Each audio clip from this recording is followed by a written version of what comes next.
Hey and welcome back to my channel. Today we are going to talk about all of the books that I read in June. So we started the month off really strong with Butcher and Blackbird. This follows Sloane and Rowan, who are both serial killers who kill bad people, like serial killers. And it is basically a romance following the two as they meet, and they also kind of have a competition going. I gave this 5 stars. I really enjoyed this, especially because I've been in my Dexter era rewatching it, and so this was just giving those vibes, and I thoroughly enjoyed it. I can't believe it took me so long to read this book because everyone was hyped about this and I was kind of late to the game. Then I read a group of short stories that were selected by Stephen King, 6 Scary Stories. I gave this 3 stars because the first story was very unsettling, but the rest of them felt very to me. Like, they weren't unsettling, they weren't creepy as much as the first one. So I needed a short story book for my bingo card for 2024, which is why I picked it up. And it just wasn't my favorite. Granted, it was published I think like 10 years ago, so that kind of makes sense, but I didn't love it. Then I read Home is Where the Bodies Are. I gave this book 4 stars. I really enjoyed it. Basically, these siblings all return home because their mother has died and they have to, you know, deal with the will and figure out what they're gonna do with all the stuff. And as they're going through the stuff, they find this VHS tape of a dead girl, and they're trying to decide whether or not they want to figure out what happened or if they want to leave it be. And it kind of follows that. I didn't give it 5 stars because it was a little bit predictable. I kind of saw the ending coming, but that happens when you've read enough thrillers, I feel like. But even with me figuring out what was coming, it was still so enjoyable. I finished it in one day. I literally could not put it down. I still really enjoyed this. I think it was a fun one. So I don't think the predictability was that bad. Next up, from the library, I checked out The Last Murder at the End of the World by Stuart Turton. I gave this 4 stars. The only other book by him I've read is 7.5 Deaths of Evelyn Hardcastle, which I think made my expectations a little bit too high for this book. So this follows this group of people on an island post-apocalypse. There's this fog that kills everyone and they are safe on this island, and they're basically just like living on this island. There's some scientists there, and when a scientist turns up dead, the clock starts ticking for the barriers to come down and the fog to come in to kill them. So they have to figure out who murdered the scientist in order to stop this from happening. And the concept is really great. It's sci-fi, which I'm not, like sci-fi mystery, which I'm not usually a huge fan of, but I think it was a good story. Once I really got into it, it was kind of hard to put down, but it did take me a second to get into it in the beginning. And I think the concept was good. I just feel like because of how crazy 7.5 Deaths of Evelyn Hardcastle was, I had higher expectations for this like twisty ending. And it was kind of, again, like, I didn't necessarily see the ending coming, but it all made a lot of sense, and it wasn't super like shock factor, which I think is something I was kind of hoping for. Then finally, after months and months of listening to this, I finished The Charm by Tracy Wolff audiobook. I gave it 3 stars. I was not a fan.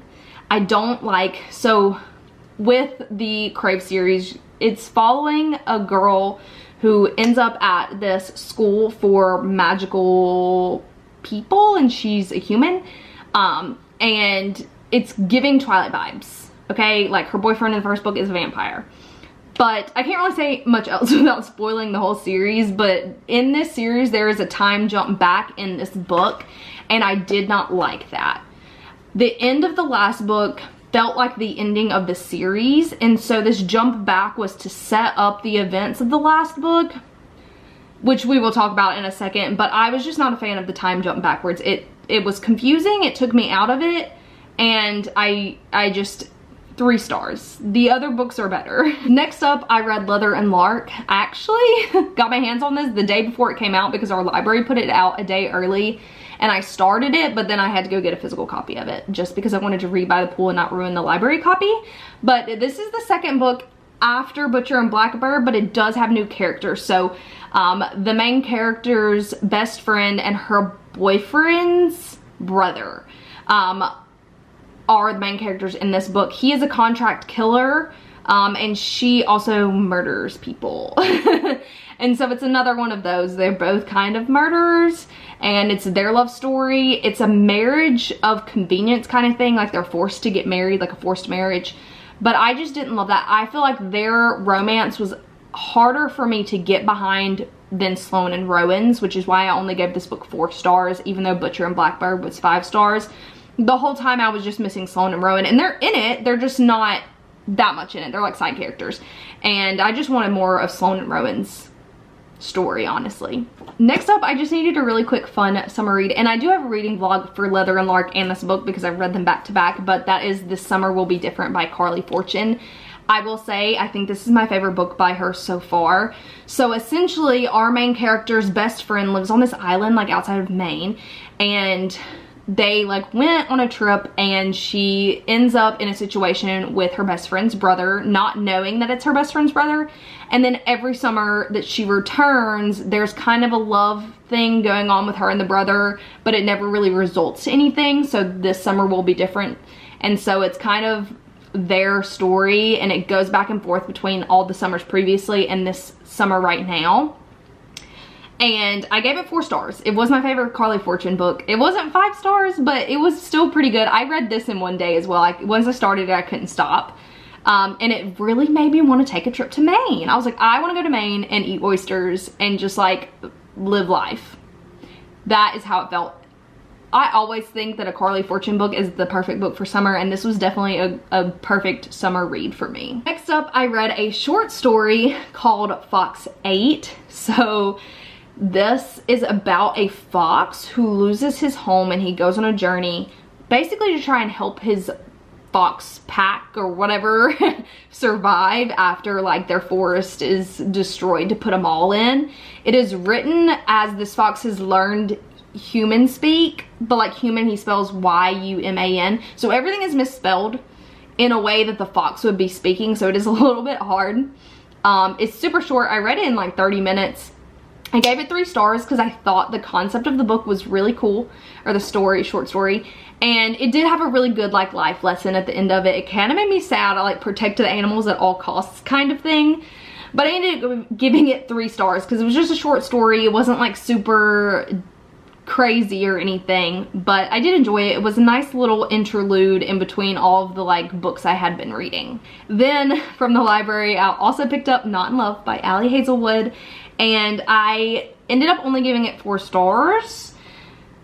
So we have these 2 main characters who, one of them works for this company doing like research on how to extend the shelf life of food, and the other one is a guy who is connected to their enemies essentially. And so they meet through a dating app one night, and he helps her out of a sticky situation, and she thinks she'll never see him again until she sees him at this meeting. And they should be enemies, but they can't help but, you know, continue to come back to each other. They both have severe trauma. Severe issues, and I think that's what kind of made them work perfectly as a couple, because they both had their own issues and were able to help each other kind of work through them. They were super honest with each other, and they saw through each other's like bullcrap, which I really loved. That I felt like the romance, and this is one of her spicier books, but I still felt like the emotional connection between them, despite that, was probably the strongest out of any of the couples she's ever written before. I did give it 4 stars. It wasn't 5 stars, but it still was, it was enjoyable. I think I read it in like a day or 2, and I felt like they just made sense together, and it was fun. Next, I finished Cherish. This is the fastest I've listened to an audiobook by Tracy Wolf, and let me be honest, this is the last one. I gave it 3 stars once again, but it just felt like, what was the point? What was the point? We should have finished the series 2 books ago, and it just felt like I started zoning out. I would literally not pay attention, and something would happen. I'd be like, wait, what? Because it couldn't hold my attention, and I just had to finish it at that point. It felt pointless, okay? It wasn't for me, which makes me scared to read her new spinoff series, because I was excited about that, but now I don't think I am. We had a good thing going at the end of book 4. We should just stay there. We should have just stayed there and ended it there. That's all I have to say about that. Next up, we have The Familiar by Leigh Bardugo. So, guys, this is about a girl who has powers. It's a historical fantasy in Spain. And it has a lot of like religious details in it because of the historical parts of this time. But she kind of gets roped into basically like becoming a champion for these like, for the king to be like, they're like, I don't even know how to explain it. Like, he's looking for like someone who can do magic, but it comes from God kind of thing.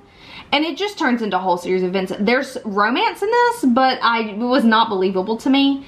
And the thing about this book, I ended up giving it 3.5 stars because the ending of it did bring it back for me. I think everything ended perfectly. Everyone's stories were ended. There was character growth with some of the side characters. But for Louisa and The Familiar, I can't even remember what his name is. Saint Angel? I'm not sure. Sorry. The romance wasn't believable. And I just was kind of disinterested. It just was really slow. And the thing is it would pick up and you would think, oh, things are about to start to happen. And then it would drop off again. The pacing was just not consistent and it really threw me off the story. So this is my least favorite Leigh Bardugo book so far, which is kind of disappointing because I had very high expectations. They were just let down. And then lastly, I actually didn't read this last, but Bookshops and Bone Dust was another one that I just wanted a fun, quick read by the pool. And I did give this 4 stars. So this is the prequel to Legends and Lattes. This is all about Viv, like pre-Legends and Lattes. She gets stuck during one of her missions. She gets hurt, and so she has to basically stay in this town until their mission is over, and she makes friends with a bookshop owner, helps her fix up her shop, that kind of thing. Again, it's just a cozy little fantasy, okay? Cozy little fantasy. It feels warm and happy and fuzzy inside. I love that. I gave it 4 stars. I didn't like it as much as Legends and Lattes, but I did still really enjoy this, and I felt like it was a nice break in between some of the books I was reading as well, because I could just relax and read it and not use my brain cells too much. So I did really enjoy this one as well. And that was everything I read in June. I really was hoping that Well of Ascension would make it to this list, but I still have like 200 pages to go. So I am working my way through Well of Ascension. It took like 277 pages before it started to pick up pace, but it's starting to get really good now. So once I'm done filming this, I am going to go read some more of that, and you should see it on my July wrap up. So it has been a really good reading month for me. I've been super motivated because I have a summer reading goal set up through the library, and so I'm trying to meet that. And I'm just glad that I'm finally out of my slump. I was in a slump for 3 months, but we are finally out of it. Thank you so much for watching, and I'll see you in the next one. Bye.